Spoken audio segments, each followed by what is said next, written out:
If you clicked to watch on this video today, chances are good you're struggling with retroactive jealousy. And if you're struggling with retroactive jealousy, chances are good that it's bad a lot of the time, but it isn't necessarily debilitating 100% of the time. In today's brief video, I'm going to share a technique that you can use that is going to help you power through those difficult moments and that is going to give you the best possible chance to put retroactive jealousy behind you for good as soon as possible. My name is Zachary Stockill, and since 2013, I've been helping men and women from all over the world overcome retroactive jealousy and save their relationships. If you'd like more information about my work or you'd like to work with me one-on-one, please visit my website at retroactivejealousy.com.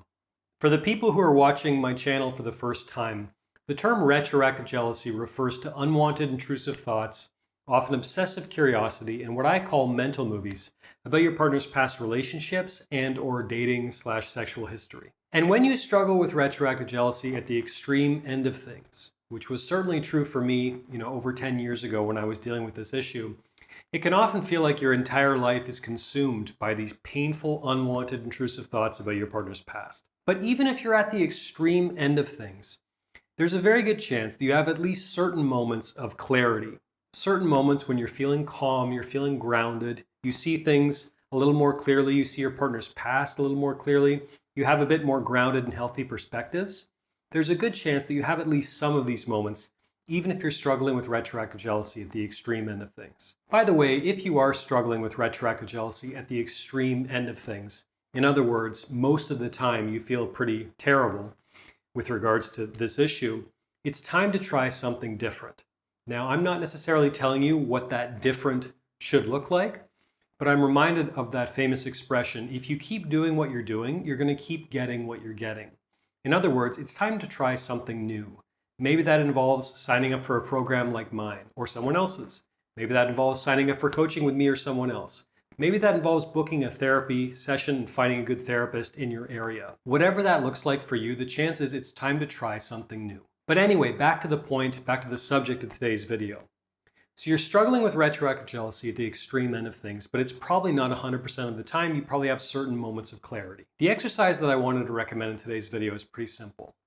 So if you do have one of those times or periods of clarity, even if it's an afternoon or maybe a day or something like that, the first step is to find a quiet place where you can be alone. So go to a coffee shop or find a room in your house where no one's going to disturb you. Find a place where you can be alone and relatively undisturbed. Pull out some paper and a pen. And by the way, when I say paper and a pen, I mean paper and a pen. I don't mean a note on your phone or typing on a laptop. I mean an actual paper and pen. Next, you may want to take a few minutes to just kind of meditate and calm yourself. However you do that, whatever your particular practice is, take a few moments to kind of calm and ground yourself. And then take a few moments, take a half an hour maybe, to write your future self a letter. And when I say write a letter, I mean write a letter. Like if I was doing this, I'd say, Dear Future Zach, or something like that.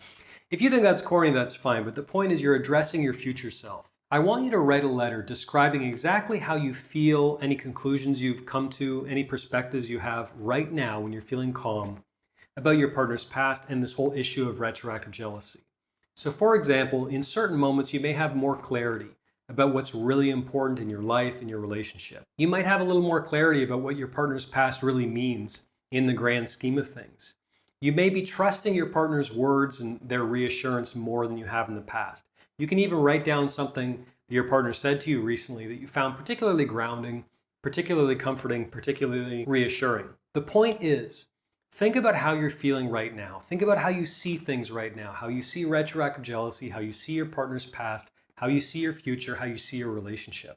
Take a moment when you're feeling good, you're feeling grounded, you're feeling calm, and write to your future self to kind of remind you of all of these insights, all of this reality that you've discovered, all this truth that you've arrived at in your calmest moments. Because if you're struggling with retroactive jealousy, unfortunately, there's a good chance that at some point in the near future, you're going to need this letter.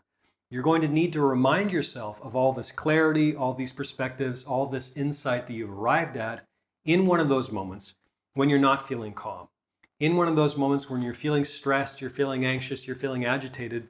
In one of those moments when retroactive jealousy is threatening to kind of derail your entire day. So later on, if/when you're having a challenging moment with regards to your partner's past or retroactive jealousy or anything else, you can pull out your letter that you wrote, again, back when you were feeling good, get yourself to a quiet place, take a few breaths and simply read, pause, and reflect on these words that your past self wrote to you however many weeks or months ago. You want to use this moment to remember the wisdom of your previous, more calm self. Remember the wisdom, remember the perspectives that you arrived at when you were feeling calm, when you were feeling grounded. Now, I can't lie to you. I'm not suggesting that this is necessarily going to instantaneously solve your problem.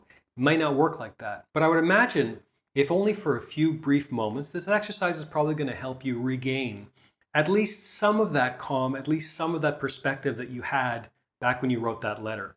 It's a nice little reminder to yourself that different perspectives are out there. A different version of you is absolutely possible. You can and will overcome retroactive jealousy. You can get back to that place of calm and clarity and reassurance. It might take some time. You're probably going to have to take certain steps to get there, but that destination is possible. And this whole letter to your future self exercise is a very good, very visceral reminder of that, and can provide some comfort and clarity in those moments when you really need it most. Thanks for listening. Thanks for watching. If you got anything out of this video today, please take a moment to let me know by clicking the like button below.